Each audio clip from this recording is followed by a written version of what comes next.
সার্থক স্রোতের কফি ডেটের খবর আর কোনো মতেই চেপে থাকলো না। হ্যাঁ বন্ধুরা, ভিডিওতে লাইক দিয়ে দেখতে থাকুন। কলেজে যাওয়া মাত্রই যখন স্রোত ওর বন্ধুদের সাথে কথা বলার চেষ্টা করে, তখন ওর বন্ধুরা অবাক দৃষ্টিতে ওর দিকে তাকিয়ে থাকে আর বলতে থাকে, আচ্ছা স্রোত, তোর মনে যখন এটাই ছিল তাহলে তুই আমাদেরকে একবার বলতিস, সাথে কী বা হতো বলতো।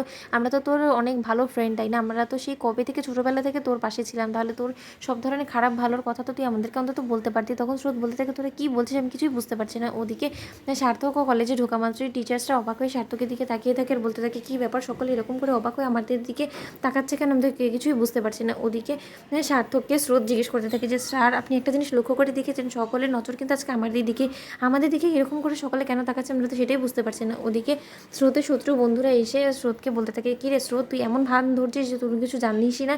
কালকে রাতে তোর আর সার্থক স্যারের ওই কফি ডেটটা কেমন গেলো বলতো। কই সার্থক স্যার, আপনি তো কোনোদিন আমাদেরকে কফি ডেটের জন্য ইনভাইট করেন না, আর আমাদেরকে তো কোনোদিন এরকম ট্রিটও দেন না, তাহলে হঠাৎ করে স্রোতের প্রতি এতটা বেশি কনসার্ন আপনার। তখন এটা বলা মাত্র সার্থক অবাক হয়ে তাকিয়ে থাকে, বলতে থাকে, তার মানে তোমরা কি বোঝাতে চাচ্ছ, আমি কি এটা ধরে নেবো তার মানে তোমরা আমাদের উপরে নজর রাখো। তখন এই কথা শোনা মাত্র কলেজের অন্য স্টুডেন্টসরা বলতে থাকে যে, না স্যার, এটাতে তো ও কোনো কিছু ভুল বলেনি, আপনি যেরকম ট্রিটমেন্টটা এখন স্রোতকে দিচ্ছেন সেই একই ট্রিটমেন্ট তো আপনি আমাদেরকে দেন না। আপনি আমাদের সামনে আসা মাত্রই আপনি একটা রকচটা মানুষ হয়ে যান, আর সেখানে কিনা আপনি স্রোতকে একটা কফি ডেটে নিয়ে যাচ্ছেন। কই, আমাদেরকে এই একই সার্ভিস আপনি দিয়েছেন, কখনো বলতে পারবেন? তখন এই কথা শোনা মাত্র স্রোত বলতে থাকে, কিন্তু এই জিনিসে তোর কোনো রকম কোনো প্রমাণ আছে, তাহলে তোরা শুধু শুধু আমাদের চরিত্র নিয়ে আঙুল তুলছিস কেন বলতো।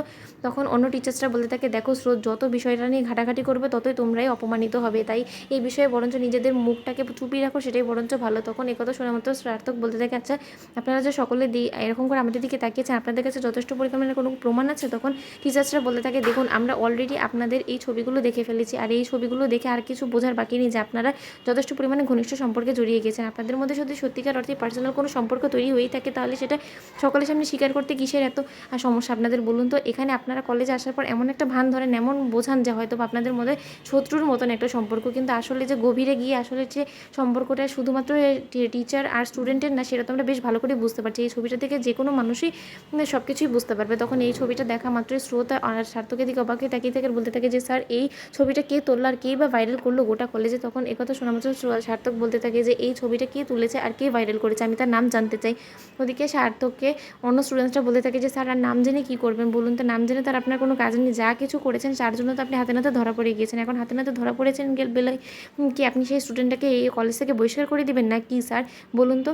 আপনি তো বড্ড বেশি আমাদেরকে বোকা বানানোর চেষ্টা করলেন। আমরা তো ভেবে নিয়েছিলাম যে আপনি হয়তো বা এমন একজন স্যার যে কিনা কোনোদিন মেয়েদের দিকে চোখ তুলে তাকায়ও না, আর এখানে তো দেখতে পাচ্ছি যে আপনি তো কলেজেরই একটা স্টুডেন্টকে নিয়ে ওদিকে চুটিয়ে প্রেম করছেন, আর এখানে এমন দেখাচ্ছেন যে আপনি হয়তো বা প্রেম জিনিসটার সাথেই অবগত না। বাহ বাহ স্যার, ভালোই নাটক পারেন। তো বন্ধুরা, ভিডিওটি ভালো লেগে থাকলে লাইক, শেয়ার করে সাবস্ক্রাইব করতে ভুলো না।